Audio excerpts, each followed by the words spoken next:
सपने वो नहीं होते जो रात को नींदों में आते हैं, सपने तो वो होते हैं जो रात को नींद ही नहीं आने देते हैं। हेलो दोस्तों, तो कैसे हैं आप सभी। मैं भगवान से प्रार्थना करता हूं आप इसी तरीके से मुस्कुराते रहें और आगे बढ़ते रहें। आज का जो टॉपिक है वो टॉपिक क्लास 12 केमिस्ट्री से मैंने तैयार किया है और टॉपिक का नाम है सॉल्यूशन यानी कि विलयन। आप लोग ये टॉपिक अच्छे तरीके से समझ सकें, बेहतरीन तरीके से समझ सकें, इसलिए मैंने प्रैक्टिकल के रूप में कुछ आपके मैंने विलेय पदार्थ भी लिए हैं और साथ साथ में मैंने आपके कुछ विलायक पदार्थ भी लिए हैं, जिससे आप इसको बहुत ही आसानी तरीके से समझ सकें। सबसे पहले अगर हम बात कर लेते हैं तो विलयन यानी सॉल्यूशन होता क्या है। तो सॉल्यूशन है क्या, कुछ बच्चे अगर नोट आउट करते हैं तो मेरे आपके जो स्किप करके दोबारा से आप बैग में जाकर इसको अपनी भाषा बना सकते हैं और लिख सकते हैं। तो अगर हम बात कर लें तो विलयन होता क्या है।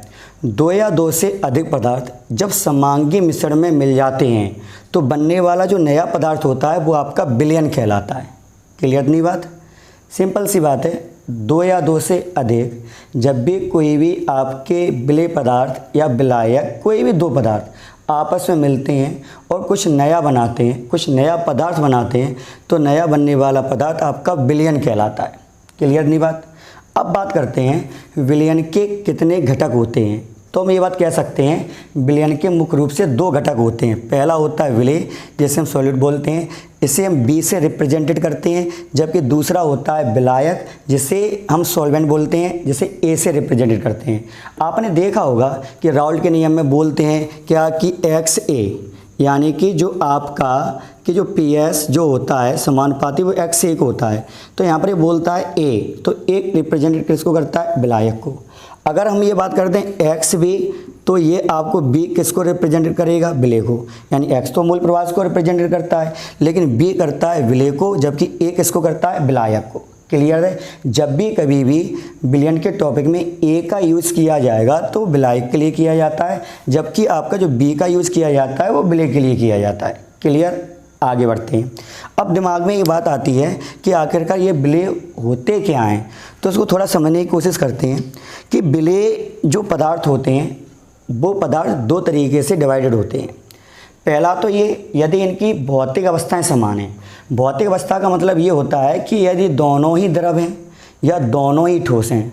क्लियर है। तो हम ये बात कह सकते हैं जो कम मात्रा में होगा वो आपका विलेय होगा। कैसे, यदि हमने मान लो 100 ml आपका जल ले लिया और साथ में मान लो हमने 10 ml ऐसा कोई भी लिक्विड ले लिया जो आपका द्रवी हो, कोई भी कुछ भी हो, यानी वो आपका द्रव है। और मालूम है जो आपका जो जल है वो जल भी आपका कैसा है, द्रव है। इसके साथ में कोई भी हम ऐसा मटेरियल ले रहे हैं जो आपका द्रवी हो, तो ये पक्की बात है जो कम मात्रा में होगा वो आपका विलेय कहलाएगा, अधिक मात्रा का आपका विलायक कहलाएगा। कब, जब दोनों की भौतिक अवस्थाएं समान हो। क्लियर तो नहीं बात। जैसे आपका अगर हम ये द्रव में बताया था, अगर हम ठोस के बारे में बात करें तो हम ये बात कह सकते हैं कि कॉपर में यदि हम जिंक मिला दें तो आपका पीतल बन जाता है। अब कॉपर और आपका जिंक दोनों ही आपके ठोस हैं और बनने वाली चीज़ भी आपकी ठोस है, तो इनकी भौतिक अवस्थाएं एक जैसी हो गई। तो कम मात्रा में जो आपका होगा, जैसे जिंक है तो जो कम मात्रा में वो आपका विलेय कहलाएगा, अधिक मात्रा यानी कॉपर की है तो वो आपका विलायक कहलाएगा। कब, जब इनकी भौतिक अवस्थाएं समान हो। अब हम बात करते हैं कि यदि इनकी भौतिक अवस्थाएं अलग अलग हों, यानी एक ठोस रूप में हो जबकि दूसरा द्रव रूप में हो, तो हम विलेय को कैसे परिभाषित करेंगे। जैसे अगर हम आपको बताएं, जैसे आपकी ये शक्कर है यानी कि ये सुक्रोज है और आपका ये NaCl है यानी कि आपका नमक है। क्लियर है। दोनों ही ठोस फॉर्मेट में होते हैं, जबकि ये जल जो होता है वो द्रव होता है। तो इनकी डेफिनेशन क्या बनती है, तो सीधी सिंपल सी बात क्या है, जो घुल जाते हैं, जो घुल जाते हैं वो आपके विलेय हैं, जिसमें घुल जाएं वो आपके विलायक हैं। जैसे जल में घुल जाएंगे तो ये विलायक का काम करेगा, जबकि ये घुलने के काम करेंगे कौन, आपकी जो सुक्रोज यानी कि चीनी है, जो आपका NaCl यानी नमक है, ये घुलने के काम करेंगे। तो ये आपके कहलाएंगे क्या, विलेय पदार्थ, जबकि जल कहलाएगा विलायक। क्लियर नहीं बात, समझ में आई। दो आधार पर बढ़ते हैं, एक तो समान भौतिक अवस्था के आधार पर या फिर असमान भौतिक अवस्था के आधार पर इनकी डेफिनेशन तैयार की जाती हैं। अब हम बढ़ते हैं कि विलेय पदार्थ कितने प्रकार के होते हैं। तो विलेय पदार्थ आपके दो प्रकार के होते हैं। पहला जो विलेय पदार्थ होता है वो आपका होता है ध्रुवीय, ध्रुवीय विलेय। अब ये ध्रुवीय विलेय, जबकि दूसरा होता है अध्रुवीय विलेय।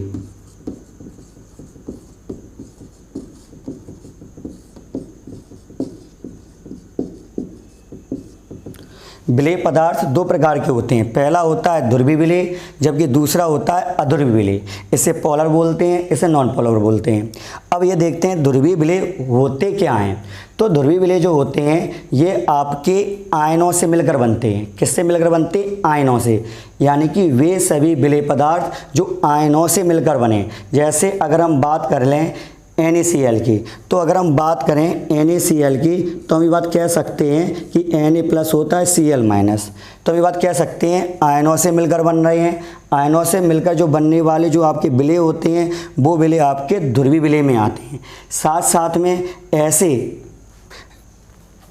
ऐसे आपके संयोजी ध्रुवीय विलेय जो आपके परमाणु से मिलकर बने। जैसे अगर हम बात कर लें कि आपका जो चीनी है, ठीक है, तो ये आपकी क्रिस्टल्स हैं, परमाणु से मिलकर बनता है। यूरिया के बारे में अगर हम बात करें तो ये भी प्रमाणिक है। अगर हम बात कर लें ग्लूकोज के बारे में तो ये भी आपकी प्रमाणिक है। तो अगर हम ये बात कह सकते हैं जो आपके परमाणु से मिलकर बनते हैं तो उन्हें कहते हैं संयोजी ध्रुवीय विलेय, और जो आयनों से मिलकर बनते हैं उन्हें कहते हैं आयनिक ध्रुवीय विलेय। जैसे नमक है उसमें आयन है तो ये कहलाएगा आयनिक ध्रुवीय विलेय, जबकि आपका जो चीनी है ये कहलाएगा संयोजी ध्रुवीय विलेय। तो ये बात कह सकते हैं कि जो ध्रुवीय विलेय हैं वो दो प्रकार के होते हैं। कौन कौन से? पहला होता है आयनिक, जिसमें आयन होते हैं, जैसे NaCl है, KCl है, कुछ भी आप ले सकते हो। साथ साथ में आप कॉपर सल्फेट भी देख सकते हो, क्योंकि CuSO4 में Cu आपका प्लस है, जबकि जो सल्फेट SO4 है वो ऋणायन है। तो ये बात कह सकते हैं जो कॉपर सल्फेट भी है वो भी आपकी आयनिक ध्रुवीय विलेय में आती है। क्लियर नहीं बात? तो हम ये बात कह सकते हैं कि ध्रुवीय विलेय में दो प्रकार होते हैं। एक तो होता है आयनिक यानी आयनों से मिलने वाले विलेय, जबकि दूसरे होते हैं संयोजी ध्रुवीय विलेय। और संयोजी ध्रुवीय विलेय कौन होते हैं? जो आपके परमाणु से मिलकर बने। लेकिन हाँ, ये कैसे होने चाहिए? आवेशित होने चाहिए, यानी इन पे आवेश जरूर होना चाहिए। क्लियर नहीं बात? जबकि दूसरे होते हैं उन्हें बोलते हैं अध्रुवीय विलेय। अब ये अध्रुवीय विलेय होते क्या हैं? तो ये बात कह सकते हैं ऐसे सभी विलेय पदार्थ जिनके जो अणु होते हैं, अणु जो होते हैं, तो अणुओं पर जो होता है शुद्ध आवेश नहीं होता। अणुओं पर शुद्ध आवेश नहीं होता है तो उन्हें कहते हैं अध्रुवीय विलेय। जैसे अगर हम बात करें तो आपकी जो ग्रीस होती है, ग्रीस जो आपने ये बात देखा होगा चैनों में लगाते हैं, मोटरसाइकिल पर करते हैं, जो ग्रीस होती है ये आपकी अध्रुवीय विलेय में आती है। साथ साथ में अगर हम इंक के बारे में बात करें, जो आपकी जो इंक होती है वो आपकी अध्रुवीय विलेय में आती है। क्लियर है? आप ये क्लियर कर लीजिए, जो भी आपके ध्रुवीय विलेय नहीं होंगे वो आपके सभी अध्रुवीय विलेय होंगे। क्लियर है? तो इनमें भी परमाणु चलते हैं। परमाणु यानी संयोजी जो ध्रुवीय चलते हैं उनमें आवेशित चलता है, लेकिन इनमें ऐसे होते हैं, ऐसे परमाणु होते हैं जो आपके अगर देख लिए जाएं आवेशित, शुद्ध आवेशित नहीं होते हैं। उदाहरण के रूप में अगर देख लिया जाए आप ग्रीस कह सकते हैं, उदाहरण के रूप में आप ऑयल कह सकते हैं, उदाहरण के रूप में अगर देख लिया जाए तो आप इंक कह सकते हैं। क्लियर नहीं बात? तो हम समझ गए कि विलेय दो प्रकार के होते हैं। एक होते हैं ध्रुवीय विलेय, दूसरे होते हैं अध्रुवीय विलेय। ध्रुवीय विलेय दो प्रकार के होते हैं। एक होते हैं आयनिक ध्रुवीय विलेय जो आयनों से मिलकर बनते हैं, जैसे NaCl, KCl, जबकि दूसरे होते हैं संयोजी ध्रुवीय विलेय जो आपके किससे मिलकर बनते हैं? परमाणु से मिलकर बनते हैं, लेकिन इनमें आवेश यानी शुद्ध आवेश नहीं होता है। क्लियर नहीं बात? अब हम बढ़ते हैं विलायक की ओर। अब अगर हम बात कर लें तो विलायक कितने प्रकार के होते हैं? तो विलायक हैं क्या? जिनमें घोलने की प्रवृत्ति होती है या फिर भौतिक अवस्था समानों पर अधिक मात्रा में होते हैं, वो आपके विलायक कहलाते हैं। जैसे हम ये बात कह सकते हैं शरबत में पानी ज़्यादा है तो पानी आपका किसका काम करेगा? विलायक का। जबकि पीतल में कॉपर ज़्यादा है इसलिए कॉपर काम किसकी करेगी? विलायक का। क्लियर नहीं बात? अब विलायक दो प्रकार के होते हैं। पहला जो विलायक होता है वो होता है आपका ध्रुवीय विलायक। जबकि दूसरा होता है वो आपका होता है अध्रुवी विलायक। यानी एक से ही नाम चलते हैं दोनों के, चाहे वो विलेय हों चाहे विलायक हों, अध्रुवी विलायक, लेकिन उसमें विलायक, इनमें विलायक लगा होता है और इनमें लगा होता है विलेय। अब इनको समझने की कोशिश करते हैं। विलायक यानी कि ध्रुवीय विलायक होते क्या हैं? तो ध्रुवीय विलायक के बारे में अगर हम बात कर लें तो ऐसे विलायक जिसमें हाइड्रोक्सिल समूह पाए जाते हों, जैसे OH जो हैं वो हाइड्रोक्सिल समूह पाए जाते हों, तो वो सभी आपके ध्रुवीय विलायक होते हैं। और सीधी सी बात, कुछ नहीं करना है, ऐसे सभी विलायक जिसमें आपके ध्रुवीय विलेय घुल जाएं, जो ध्रुवीय विलेय हैं वो घुल जाएं, जैसे आपका नमक है, जैसे आपका शक्कर है, जैसे आपकी कॉपर सल्फेट है, तो यदि इनको हम जल में डालें, यदि हम इसको जल में डालें, जैसे ये जल है, अगर हम NaCl डालें और इसको अगर मिलाते रहें तो ये क्या होगा, इसमें घुल जाएगी।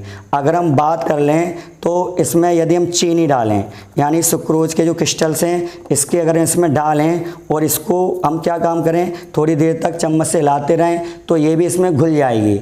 क्लियर इतनी बात? तो हम ये बात कह सकते हैं कि ऐसे जो ध्रुवीय विलेय को घोल लें तो विलायक आपके कहलाते हैं ध्रुवीय विलायक। लेकिन क्या ये इंक को घोल पाएगी? तो जैसे मैंने इसमें इंक डाली तो ये इसके सरफेस पे रहती है, सरफेस यानी ऊपरी सतह पे रहती है, नीचे कहीं इंक नहीं जाती है, यानी इसका कोई रंग नहीं बदलता है। तो हम बात कह सकते हैं जो इंक है वो इंक अध्रुवीय है, जबकि जो जल है वो आपका ध्रुवीय है। नाम इसका द्विध्रुवीय चलता है लेकिन ध्रुवीय में आता है, लेकिन इंक इसमें घुल नहीं रही है। इसका मतलब क्या है, ये आपकी अध्रुवीय है, वो ये आपका ध्रुवीय है।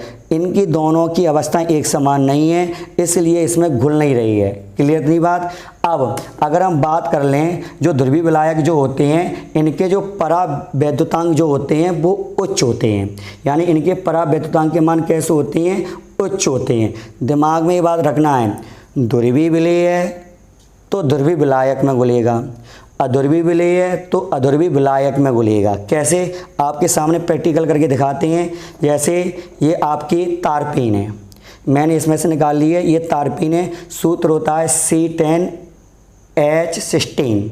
क्लियर है? जबकि ये आपकी क्या है, तो ये आपकी पेट्रोल है, ये आपकी लिखा भी होगा यहाँ पर, ये अध्रुवीय विलायक रहता है। ठीक है, तो पेट्रोल मैं इसमें डाले ले रहा हूँ, किसमें, ये आपके छोटा सा बीकर है, इसमें मैं इसमें पेट्रोल पूरी डाले ले रहा हूँ। क्लियर नहीं बात? अब पेट्रोल जो है चाहे आपकी तारपीन का तेल है, ये आपके अध्रुवीय विलायक में आते हैं। अब अध्रुवीय विलायक होते क्या हैं, तो अध्रुवीय विलायक के बारे में अगर हम बात करें तो ये रासायनिक निष्क्रिय होते हैं। क्लियर नहीं बात? इनके परावैद्युतांक होते हैं वो निम्न होते हैं, ये बात अपने दिमाग में हमेशा से रखना है। और इनमें अगर हम बात कर लें आसानी से कोई भी यदि अध्रुवीय है, जैसे इंक है, जल में डालेंगे तो ये जल में नहीं घुलेगी, लेकिन इसमें डालेंगे तो ये देखना कलर दे देगी, ये देखो घुलने लगी।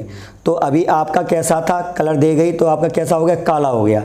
तो कहने का मतलब है अध्रुवीय में घुलेगा। अगर ऐसे यदि हम बात कर लें आपकी, यदि ये ग्रीस है, इस ग्रीस को यदि हम पेट्रोल में डाल दें तो ये पेट्रोल में घुल जाएगी, जबकि ये जल में नहीं घुलेगी। ऐसे अगर हम बात कर लें तो तारपीन में भी अगर हम डालें तो तारपीन में भी क्या होगा, इसका कलर आपका बदल जाएगा। तो कहने का मतलब क्या है कि तारपीन भी है तो तारपीन भी किस में आएगी, अध्रुवीय में, क्योंकि इंक यदि अध्रुवीय है तो अध्रुवीय में घुलेगी। ठीक है, आगे बढ़ते हैं। तो अगर हम बात कर लें कि जो आपके विलायक हैं दो प्रकार के होते हैं, एक होते हैं ध्रुवीय विलायक, दूसरे होते हैं अध्रुवीय विलायक। अगर हम बात कर लें अध्रुवीय विलायक, यदि हम बात कर लें तो जो आपके ध्रुवीय विलेय हैं जिसमें घुल जाएंगे वो आपके ध्रुवीय विलायक कहलाएंगे, अध्रुवीय विलेय जिसमें घुलेंगे वो आपके अध्रुवीय विलायक कहलाएंगे। क्लियर नहीं बात? मैंने आपको प्रैक्टिकल करके दिखाया है। साथ साथ में यदि हम देख लें तो जैसे आपके ये फॉब है जो एसिटोलिन से बनी होती है, यानी रिएक्शंस करती है गैसोलीन यानी कि पेट्रोल से। यदि इसको अगर हम जल में डालें तो कोई भी रिएक्टेड नहीं करेगी। आप ये देख रहे हो, कोई भी रिएक्टेड नहीं करेगी। लेकिन यदि इसे हम अध्रुवीय में डाल दें तो कहने का मतलब है यदि इसे हम अध्रुवीय में डाल दें तो ये क्या काम करेगी, तो जैसे इसको अध्रुवीय में डालेंगे तो ये धीरे धीरे उसी में ही समाती चली जाएगी। चूँकि इसका कलर बदल गया है तो आपको थोड़ा सा दिखाई नहीं देगा, लेकिन आप ये देख सकते हैं कि आप इसमें कितना जितना भी इसको डालते चले जाएं तो ये इसमें आपके बढ़ती चली जाएगी।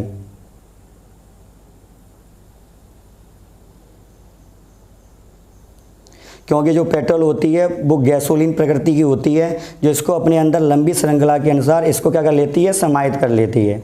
तो आप इसमें देख सकते हो पूरे का पूरा जो फॉर्म है इसमें आपके चलता चला जाएगा, जबकि ये ध्रुवीय विलायक जो होते हैं जैसे जल है तो उसमें ये नहीं जाएगा। देख लिया, ये होता है पेट्रोल का जादू। अब इसका यूज़ आप अगर जो क्रैक होती हैं छत पर, उस छतों पर इसको भरने के लिए आसानी से कर सकते हैं। तो आज का वीडियो आपको कैसा लगा? अगर पसंद आया हो तो सब्सक्राइब, लाइक और शेयर ज़रूर करें। बहुत कोशिश की है, रात को वीडियो शूट कर रहा हूँ जिससे आपको मैं अच्छी तरीके से समझा सकूँ और आपके लिए केमिकल साथ साथ में जो भी रिएक्टेड हैं तो कोशिश करता हूँ कि मेरे बच्चों को बहुत अच्छी तरीके से समझ में आए। क्लियर है? एक बार शॉर्ट देख लेते हैं। विलयन क्या होते हैं? दो या दो से अधिक पदार्थ जब समांगी मिश्रण बनाते हैं तो बनने वाला जो पदार्थ है वो विलयन कहलाता है।